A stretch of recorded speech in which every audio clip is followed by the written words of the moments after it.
Hello and welcome back to another edition of the Time Flies podcast. I am, of course, your host, Dariel. I feel like the guy next to me should start paying rent because he's here all the time. Fake analyst. The fake analyst in the building. I got my boy Mike with me. What's good, bro? How you doing? Always. Chilling? It's all good. It's all good. Chilling? Chilling. Maintaining. And of course, we are here to review episode 3 of the JEEN-YUHS documentary. This is the epic conclusion of the 3-part documentary on Netflix.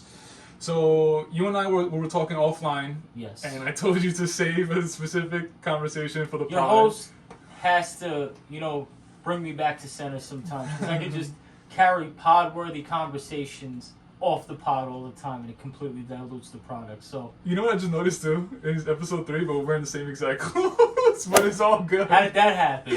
How did that happen? Editing. Oh, Hello. Who cares? Anyway, don't kill us in the comments. But anyway, I'm Leon Dora still. Ooh, big facts. Teddy Santis, again, sponsor the pod. We love your shit. And if you want to, Teddy Santis, if you want to send some clothes over, big facts, please. be our guest. Big facts. Okay, so let's get right into it because we're talking offline. We were to episode 3. A lot of things happened this episode, but one of the big things that happened, we see the separation between Cootie and Ye. Yes. And the specific scene we're talking about Very interesting to me. Is when GLC invites Cootie to the studio session to record him and Ye. Right. And then Ye tells him to stop filming. And then you asked me, why is that?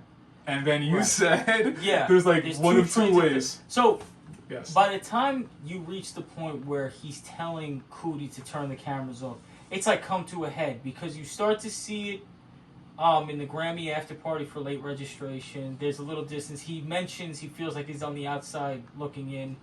Yeah, but that interview is crazy too because Cootie's interviewing him, calling him the wrong name the entire time. Ye was turned. Ye was drunk, but I feel like I don't know. I just feel like don't do that to your boy like that. But I mean, yeah, but okay. The thing is, if he did it once or twice, if I called you the wrong name once or twice, you tell I'm joking. Yeah. But he does it he just does it he's almost trying to antagonize him. Exactly, and it's there's something there. Yeah, there's already something that, and so Yeah, and then after that, there's a few other instances where, the tour, Cootie mentions he didn't seem like the same Ye. And then you look at the footage and he's visibly, physically distant, and it almost seems like he's just completely distant overall from Cootie. And the question I posed to your wonderful host was that, why do we think that that's happening, that Ye is putting distance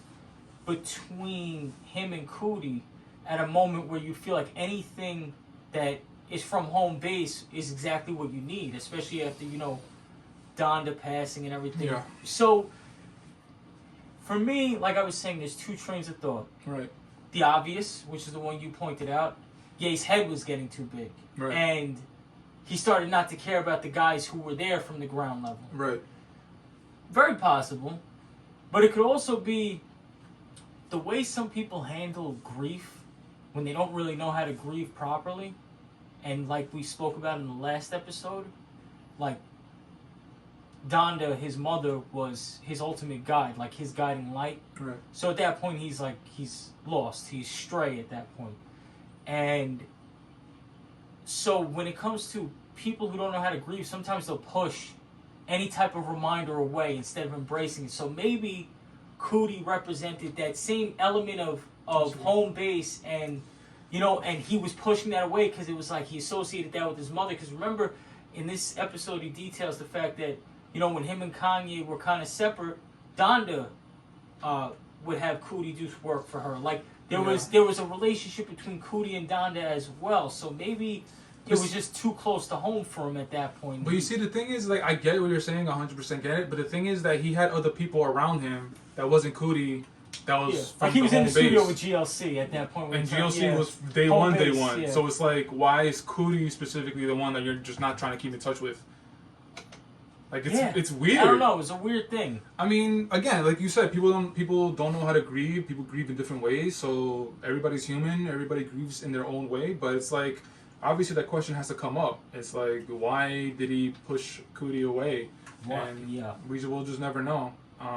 But me personally, I think it's because I think that his head just got too big, and his head was just I can't, I'm too big for home base people. Yeah. Even though he still had some people around that was So it was like he had like 1 foot in, 1 foot But out. maybe he treated the home base people very conditionally, like, yeah, you're here, but now you're under my wing, like you're here for a purpose, kind of thing. Yeah. Like you kind of saw distance generally in that specific time period. So to put things in perspective, we're talking about Donda passing. We're talking about post graduation, and at that time, a lot of the key players from the earlier albums weren't around the same way they were. I mean, you don't see Consequences much. You don't see Rhymefest. I think him and Rhymefest had public disputes after that point, if I'm not mistaken. Time Flies fact check. Let us know. Be tasteful.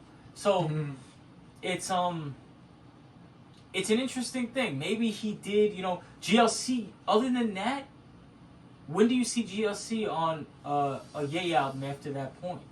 Yeah, I know. You don't see him. You don't like. The next time I think I heard him as someone who's not, I don't exactly delve into GLC, but the next time I heard him was on Section 80. He was on Poe Man's Dream, my favorite song with Kendrick, and damn, deep cut. I forgot about that. That was my shit. But so yeah, it was an interesting transitional period. Like he loses his mother, which, like we spoke about, they documented the phone calls on this. It was kind of tough to listen to because we're listening to the end of this woman's life. But yeah, again, R.I.P. Question that I want to ask that I don't think a lot of people have asked is we're gonna try and keep this tasteful as possible. Yes. Respectful as possible. Yes. But so she passed away because of plastic surgery. It wasn't a car accident. It wasn't a heart attack. It was plastic surgery. Yeah. And you and I, we got into this conversation offline, but I think we should share this with our viewers and listeners. The plastic surgery, do you think Ye encouraged it, or do you think Donda West kind of wanted it? I don't think it was a situation where Kanye encouraged it. I am a firm believer in Kanye probably loved his mother exactly as she was. I think Donda was finding her own star through Kanye's success. They're starting the Donda Foundation. With the She's times, Kanye West's mother. And the whole she media interviews, right, she wanted to look nice. She's on Oprah, she's enjoying the stardom, and kind of part of that, for better or worse, part of that Hollywood starter pack is a breast lift, a nose job, a facelift. So I think it was more in her decision. Yeah, in the realm of her own decision making. I don't think it was a Kanye. Yeah. No, I've always wondered that, man, and it's just sad because it's like how I just said. It's like it wasn't anything. It wasn't a natural causes. It wasn't a car accident. It wasn't. It was plastic surgery. Like things that could have been avoided. Yeah. But things happen for a reason, and obviously R.I.P. Mrs. West. But it's like that didn't have to happen, and of course, just like we said in the previous episode, we don't know where Kanye would be if his mom never passed away. Yeah. But things happen, and now we gotta. This is the world we live in, and so that's something that I always want to bring up, and yeah, that's something that happens in episode 3. We hear the phone calls about the 911 call about Mrs. West not breathing, and then just like episode 3 is like, in my personal opinion, episode 3 is the weakest of the 3. It's the weakest, but obviously it's an amazing documentary. But the thing is, the reason why I call it the weakest is because we kind of everything that happens in episode 3, a majority of it, right, is kind of fairly recent. See, and my thing was in another conversation we spoke about offline is that I'd have to watch all 3 episodes again, but this could potentially actually be my favorite episode. Because of the fact that as far as footage is concerned, you don't get the depth of footage that you get in the first 2 episodes. Right.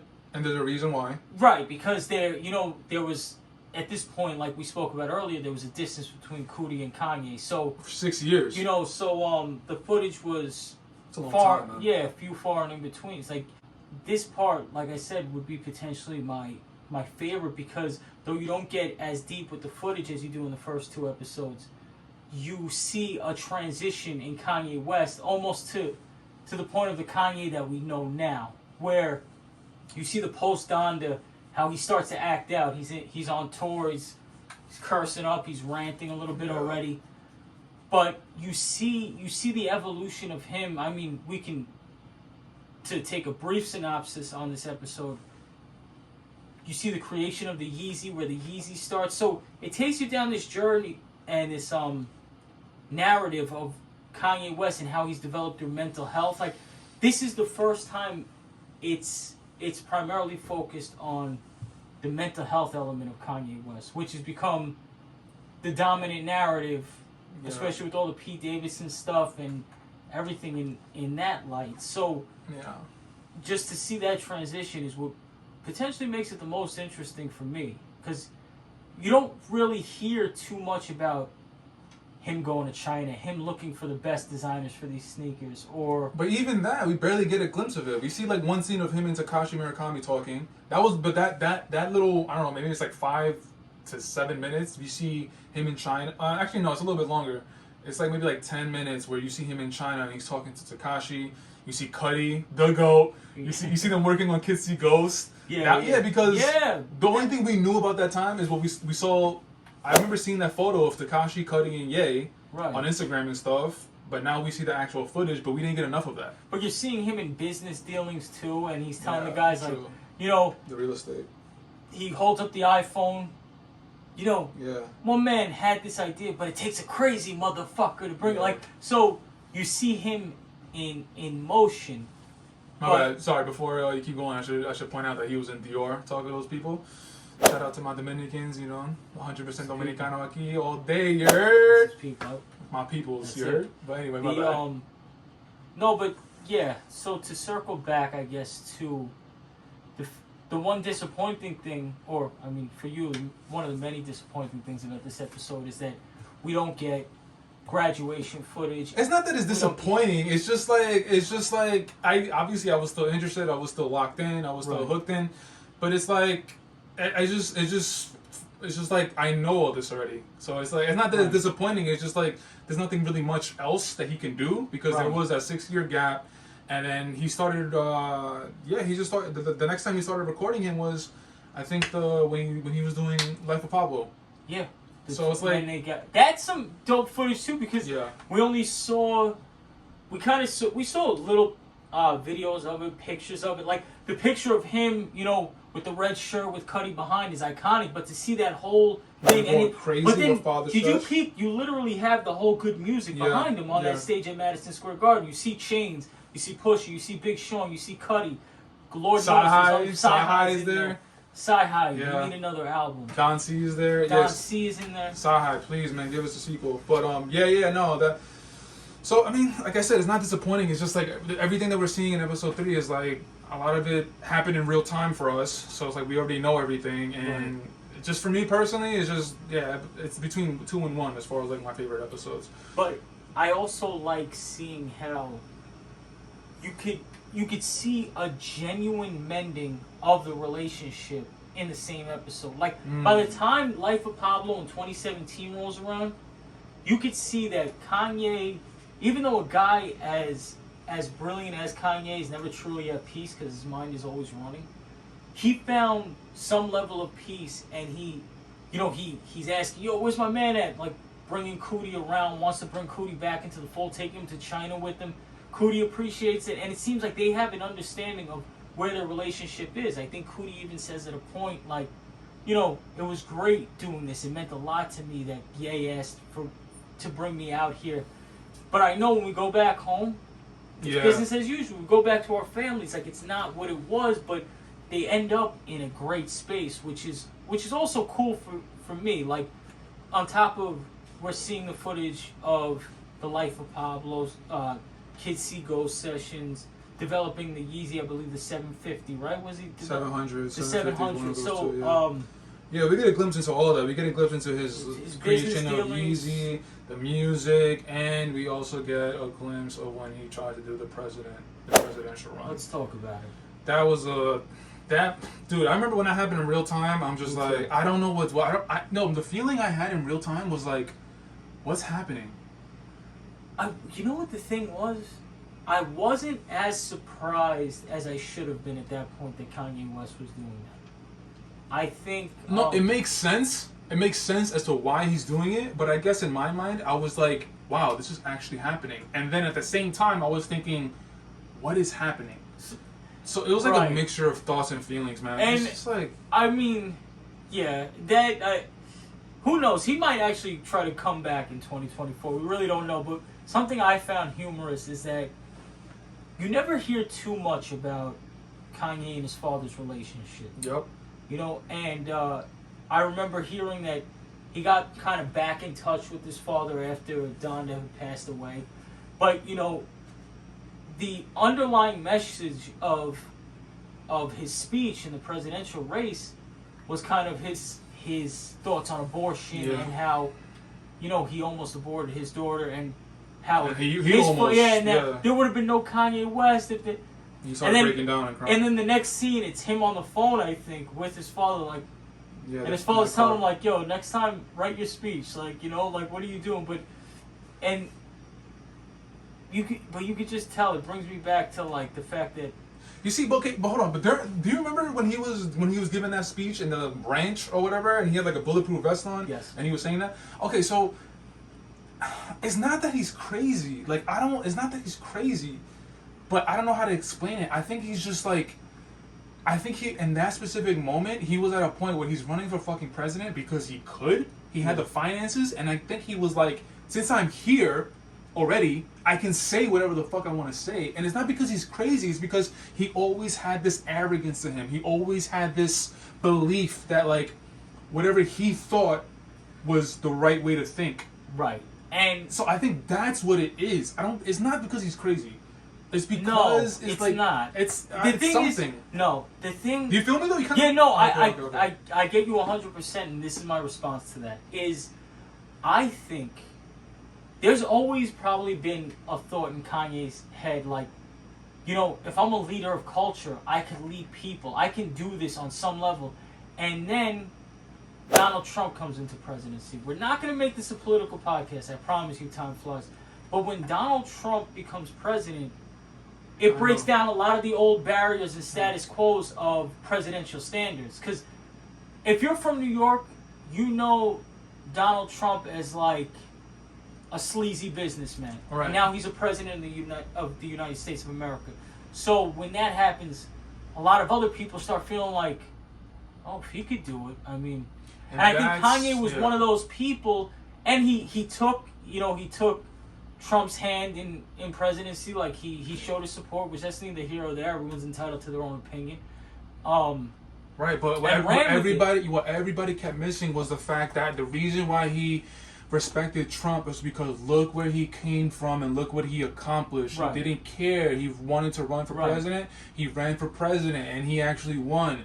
It's not the idea that he supports Trump as a person. He supports the idea of doing whatever you want to do and actually accomplishing it. And I get why the public misconstrued it because of the way he presented it. Right. I understand. And Kanye meant to present it that way too. He likes being that contrarian. He likes knowing, okay, the majority of my own people don't fuck with this guy. Well, I'm gonna fuck with this guy. That's why he references the red hat so much. Right. He likes to stir the pot. We can't ignore it and act like that's not a part of his personality. But I do think that it is for that reason. It's not like necessarily such a political thing as much as he likes guys who go rogue and succeed. That's why he fucks with Elon Musk. You can't think of another fucking bajillionaire that behaves like Elon Musk. Elon Musk is out here fucking baby mama up. He's at rap concert. Like, he's on Twitter actively. I think just yesterday he threatened Putin to like a fist fight. Yeah. So he's out here. And in comparison to the other billionaires that you have out there, whether it's a Bill Gates or a Jeff Bezos, these guys all kind of follow, the standard of what it is to be a billionaire. But Elon Musk goes rogue. Trump goes rogue. Kanye West goes rogue. Yeah, I think he says something in one of the. I think it's this episode where he says that like he connects with something along those lines of people going rogue, or he connects with somebody like just stepping out of the box, something along those lines. But he says that he connects with them, and that's like you just said eloquently. Like he connects with Elon, he connects with Trump, and those are the reasons why. So yeah, I mean, just a little tidbit, just a little side information for me is like I kind of said this already, but I really wish we got more footage of him and Cudi creating Kids See Ghosts. There's got to be more footage of that somewhere. No, Cootie probably has it. It's just he probably didn't. Netflix wasn't so interested in that portion of it. Maybe, yeah, and yeah. So, I would love to see more of that. I love, like, throughout this documentary, that's what I love the most. Like, the studio footage. Whether it was, like, him and Face. Like, seeing the interactions between artists in a studio always does something for me. Him and Pharrell, him and Jay, him and Cuddy. Like, that stuff, just as the music lover that I am, it does something for me. So I would love to, if there's more footage of that out there, please direct us somewhere or put it out. I don't know, like it's. So yeah, so the whole Kid Cudi and Ye footage, that's something I definitely would have wanted to see. But yo, I'm gonna go out on a limb here, kind of. Kids See Ghosts were disappointing.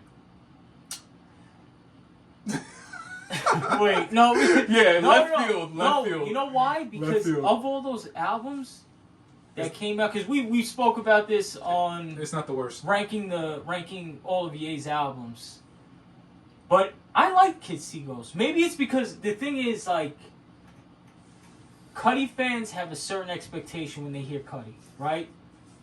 Me, that's the expectation. Listen, this fucking guy. Cudi, come on, bro. I respect Cudi. I can't say I've always been like the biggest fan of his music, like your wonderful host here. So when I hear the collaboration, and especially in comparison to the other albums that are coming out at that point, I was like, no, I like this. Like I wasn't mad at the product. I mean, it was definitely better than Ye. It was got a little Mos Def action on it. That's a cheat code for me. I wasn't mad at that album. I wasn't. And what was the record that they were recording in that session? Damn. Son. We might have to leave that part in. Nah, hell yeah, I'm leaving that in. I can still feel the love. That one. It was the first track. Yeah, that shit is like. We're gonna go on a little bit of Kids See Ghost rant right now because I had hella thoughts. Let's see. I want to hear your full take on. Because we didn't get into this because the Ye ranking was his Ye albums. Yeah, no collab. Listen, Kids See Ghosts. Listen, I remember the day he went on that Twitter rant and he said Cudi and him are making a collab album. That day I remember because all Cudi fans they wanted that album since Cudi was first put it on. Well, you got it on 808 and Heartbreak already. It's just it wasn't marketed that way. Exactly, true. And that is a better album. Actually, no, I can't even say that. I gotta think about that. But listen, the way the album opens, that's one of my griefs. We don't need to hear Pusha T on the way the album opens. Yo, What? You don't want to hear Pusha T talking Coke Talk right in the opening of it? No, this is a Cudi and Ye album, as Cudi fans, you don't want to hear that. Yes, this is a Cudi and Ye album. We've been waiting for this album forever. The first thing we want to hear is not Push. But what if Push came on like, yo, I've been depressed?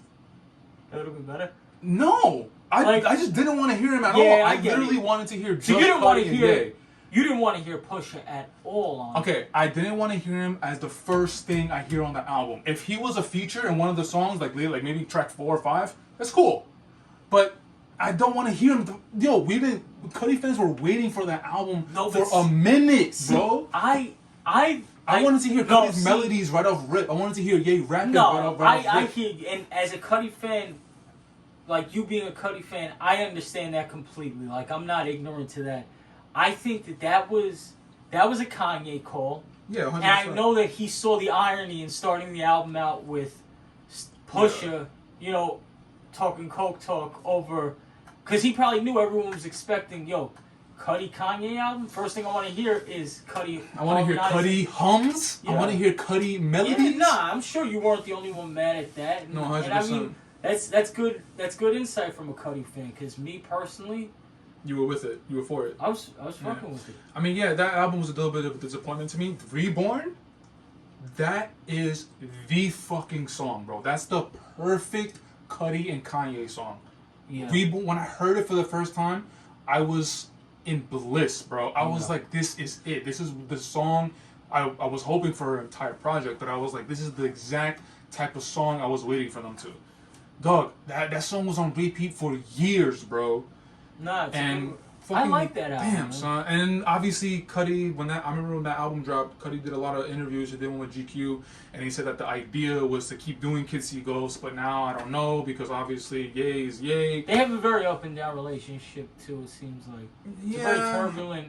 Maybe it's personality, maybe it's creative differences. I don't know, but they seem to. It's gonna happen, but it's not gonna happen for a while. Like, I could tell, it's not gonna happen. They'll reunite. They'll reunite for sure. It's just that it's the nature of their relationship. I think it's the nature with the majority of Kanye's relationships.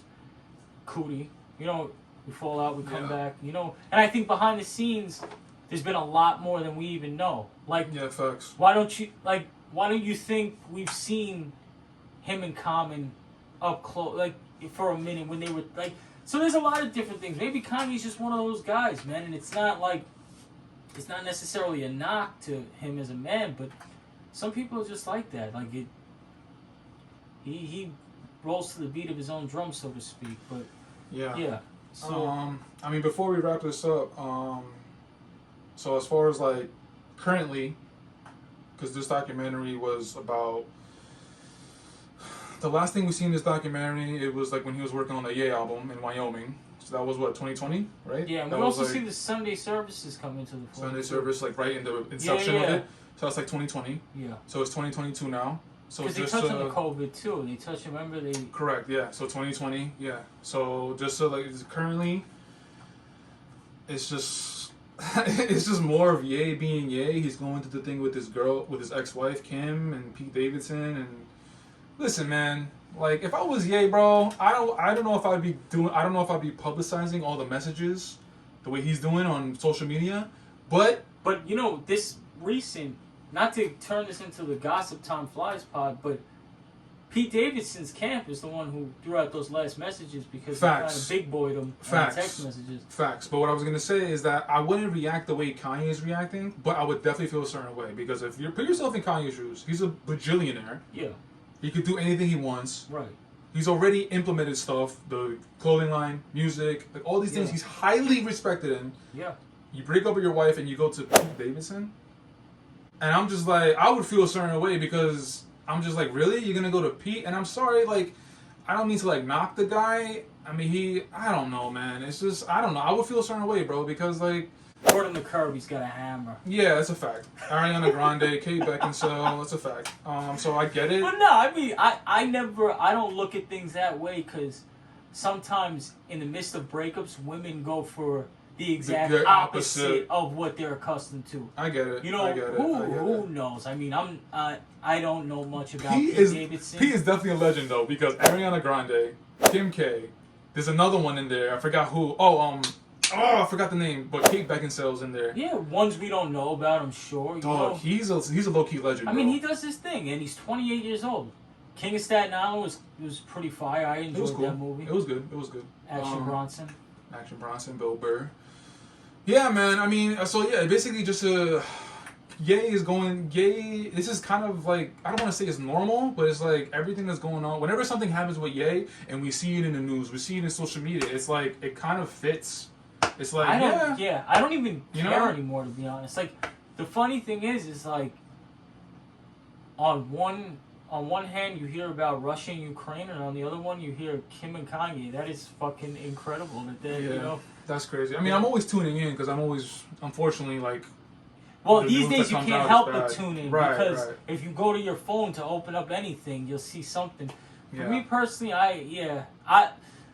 and it goes back to the original reason we did the ranking on the albums is because, there's all this mess, there's all this shit that Kanye gets himself into, but we got to bring it back to center. We got to bring it back to center because this man, and even this documentary brings it back to center too because you see you got to be reminded of the underdog story and maybe the reason why he became the way he became. Maybe that arrogance, although it was always somewhere in there, but maybe that arrogance was also like, nah, you motherfuckers shitted on me like bad, constantly.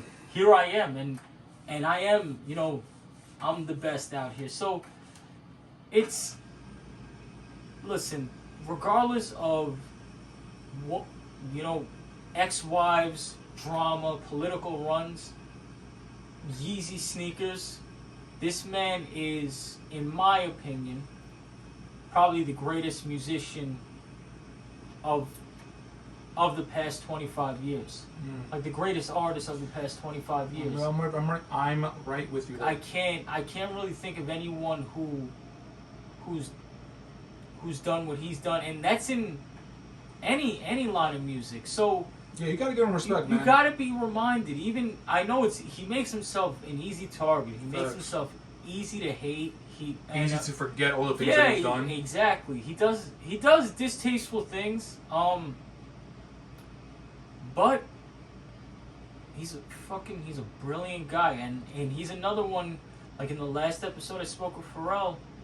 I mean, you really do have to protect Kanye at all costs, man. Even when he's not protecting himself, clearly. Yeah. But this is one of, Vanguard. This is one of the culture's most, precious assets. Him, Pharrell, all these guys. It's it's going to be very interesting to see where it goes from here, honestly, as far as music. Oh, also we should have mentioned that he dropped down to 2. He dropped down to 2 on the stem player. Have you heard it yet? No. Me neither. But listen, anyone listening, watching this podcast, if you have a Reddit link, just DM your man right here. He's gonna send it to me, and that's how we're gonna do it. Facts. Yeah. I mean, the only thing we saw the listening event that he had on YouTube when it premiered. Yeah, and it sounded good. I mean, it sounded good. Before the audio technical difficulties, it sounded good. Yeah. And ironically, the record that stood out to me in that moment, like of the new records I heard, was there was one with Jack Harlow that seemed. I think it had a nice sample in there. But listen, at this point, all the bullshit, the gossip, or the drama. Whatever, man. It's another day in the office. When he comes with some music, I'm always gonna listen. Yeah, facts. Me too. Man. Now, you know what I wanted to say too. What did you think of the documentary overall? Like. Oh, great. All 3 episodes. Yeah. All 3 episodes. Rating, I'll give it like a fucking 8, 9 out of 10. Yeah. Just episode 3 really hurt. It wasn't. It really brought it down. I mean, it wasn't bad. It's just like I keep saying. It's just I knew all this, so it was like I was just watching just to watch. You might have wanted a little more out of it. So yeah, but it was great. Episode 2 were fucking epic, bro. Epic. I remember when episode 1, episode 1 and 2 dropped. That shit was even 3. It was the fucking talk of the internet in between people. Like everybody was talking about it because of how good it was. Not quite The Last Dance, but it did its numbers. Correct. What about you? 8 out of 10. I give it like an 8 or 9. You know what? I'm gonna be honest. I enjoyed it thoroughly. I did, and I probably give it somewhere in like that 7 to 8 marker too. I wish there maybe could have been more footage on in between, the early Kanye West and the Kanye now, like we spoke about with the graduation and everything. But I mean. Imagine what happened. Imagine if I would love to see what that. And that's kind of where my mind goes. And the thing is, when, and I know I've brought this documentary up so many times, and it has no relevance to Kanye West. But The Last Dance ruined all other documentaries for me, like sports, and it doesn't sports, music, arts, whatever. Like it was so well done. 10 parts. You got to see everything you ever thought of, everything you ever imagined. All types of shit. So when I hear of a documentary on things that I love, whether it's Kanye West, whether it's the fucking 86 Mets, if it's not on that level, it's always going to feel like a disappointment to a degree until I revisit it. So I'm going to say, I know it's better than my initial feeling because I'm comparing it to the GOAT of all GOATs in The Last Dance, but I do believe it's in that 7-8 mark because that like the footage you get in the early episodes, and then for me personally, when you see almost within the past 5 years Kanye West and China and all this, I really enjoyed that shit. And you're seeing him. Yeah, we didn't get enough of it. But you know what the thing is too? It's in contrast to the perception, right? And what I mean by that is, so from the time of Life of Pablo to now, all you hear about is Kanye West is in a mental institution. Kanye West is on medication. You don't have any insight really, other than these like these rants that he has or whatever streams of consciousness that he calls it, but you don't see him on a day-to-day basis. But you're seeing him sitting in a car talking to Cootie about where he's at and where, like, that to me is so interesting. And that's the point I was trying to touch on earlier when it comes to, like, the mental health stuff, because you hear so much, but you don't see this man on just a day-to-day basis and what it's like for him. So you see him talking calmly to Cootie about, you know, just God. Obviously, he's on the spiritual reign right now, so he's on his business shit. You see him in that. I don't know, man. I think that third episode was dope. You know what? I want to touch on kind of likely. So they also talk about Jesus is King. Yes. And Jesus is King, like he's in Wyoming, and he has Sunday service choir, and he's heavy into the gospel stuff. He should have just recorded Sunday service choir and just put it as a Jesus is King album, but okay. Right. But what I want to get to is that, like, that time period, like, when he kind of reappeared back in the public image, Sunday service was happening, and, like, people were like, wow, this is a new Kanye. He's, like, really devoting himself to God. And then we get, after Jesus is King, we get Donda. That's his next album. Yeah. And then during that time of him making Donda, the listening sessions, right. it's not what Jesus is King was. No. And I remember when Jesus is King was happening, he was like, hip hop, I'm devoting myself to gospel, to God. And then when Donda, yeah, it's gospel, but it's like, it's a lot more hip hop than gospel. No, it is, but you also have to take into account there's two things there. I believe he wasn't allowing curses on any of the records. Correct. Element of gospel. And it's funny you mention that because I was just watching an interview with Conway the Machine, who was on the Donda album, and I believe... The Power 105? Or Breakfast it was Club. Today? Yeah, today. I didn't see it yet. So, okay. And I believe he did some writing also in those sessions, but he said that Kanye West made it clear, like, no smoking or drinking in my sessions. And it actually turned him, because he said what he would do, he'd go to the side of the house, he'd smoke one, and then, you know, go back in. But he said it was a moment of realization. He's like, no, I don't need this shit to be dope. So when he went to go to the side of the house, he was like, fuck this. He threw it and he went back in and he does his thing on Don. So it's interesting. So he kept those, like, you know, like those sanctions in place of no drinking, no smoking here. We're in the studio. We're going to record music. No cursing on the album. So it had the gospel elements that were obviously, it was hip hop, but it was well done, man. It was a well done. That's why that was number 5 on our countdown. Facts. The only thing I don't like is that, like, I feel like every album is like something, he's marketing something different, and I don't like that. Donda 2 and Donda, yes, they're cohesive, they make sense. But from Ye to Jesus is King to Donda, it's like, dude, from Life of Pablo to Ye to Donda, I'm like, come on, man. But if you think about it, that's who Kanye's always been. He just hasn't always been as out in the open as saying, this is Jesus is King, this is Ye, or this is Don. Like, but we've spoke about, actually, to his credit, the fact that you hear his first album and his second album, they're not really much alike. There's similarities. There's a thread in the needle. Yeah. It fits the narrative of the series, but they're nothing alike. You always hear something new on Kanye albums. Yeah. So when we're talking about how he's going into something different, you're right, and because sometimes it's not always so favorable. Like, I wasn't a fan of the gospel shit. So, but like, whether it was you know, certain sounds he was using on albums, his wardrobe. We spoke about how his wardrobe changed. You could know what without even a year or any context. You see a picture of Kanye West and what he's wearing, you're like, oh, this is Graduation. Yeah. Oh, this is 808. Because that's the type of shit he's on.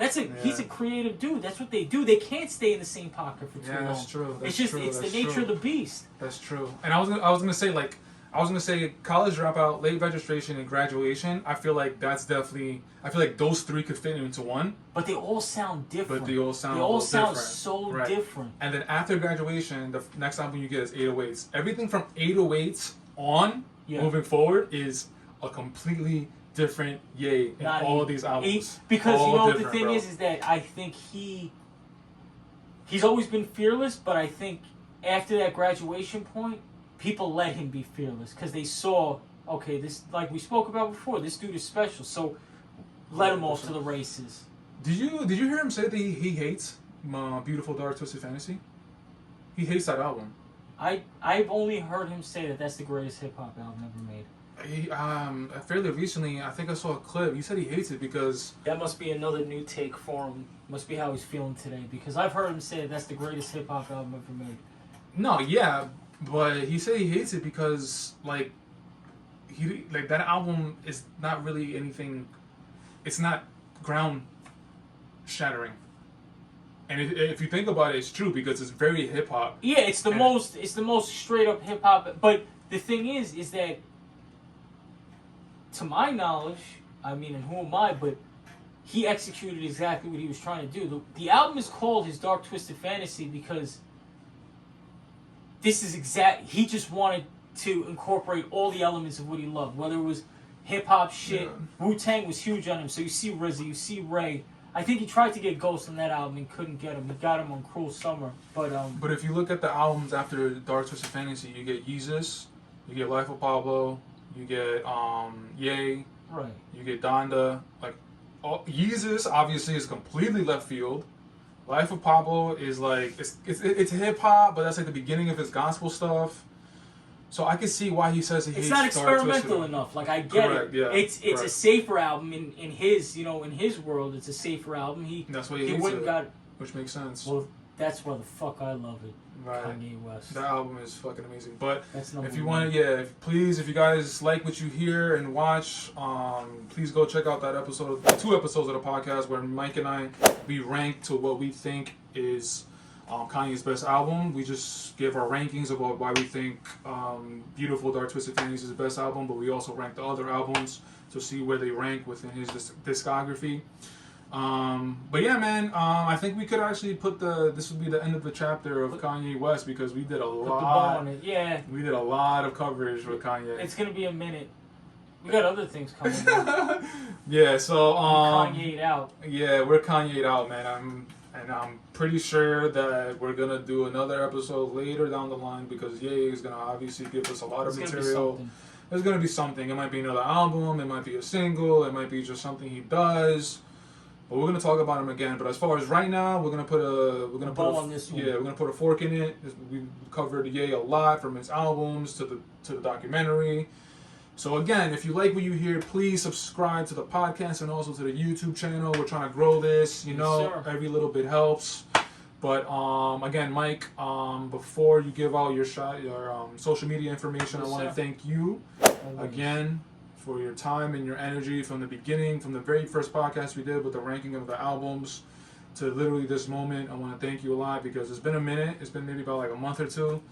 And yeah, man, I just want to thank you, man. I really appreciate you coming Thank you for having coming me. man. over, It's a recording these pleasure. podcasts, all that stuff. It's a pleasure. And yeah, we got more stuff coming. We do.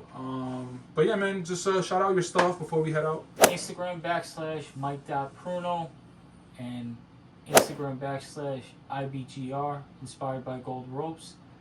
That's also the WordPress if you want to check it out. Yeah, man. And as far as time flies, I'm gonna put all the links below. The Instagram, the Twitter, the website for merch, the YouTube as well. All the links are gonna be below. You guys can check it out. Please subscribe to the podcast on Apple and Spotify. Hit that subscribe button for YouTube. I believe the subscribe button is gonna be like right here in the corner. Hopefully I get this right. But please leave the comments, be tasteful or not. But yeah, man, we're really trying to grow this thing. We love talking culture, music, movies, sports. So, man, yeah, just let us know what you like to hear from us, what you like in the episodes, what you didn't like, That's all it. that stuff, man. Yeah, so until next time, we'll check you out later. Yeah, we'll check you out later on another episode of the Time Flies podcast. Peace. Peace.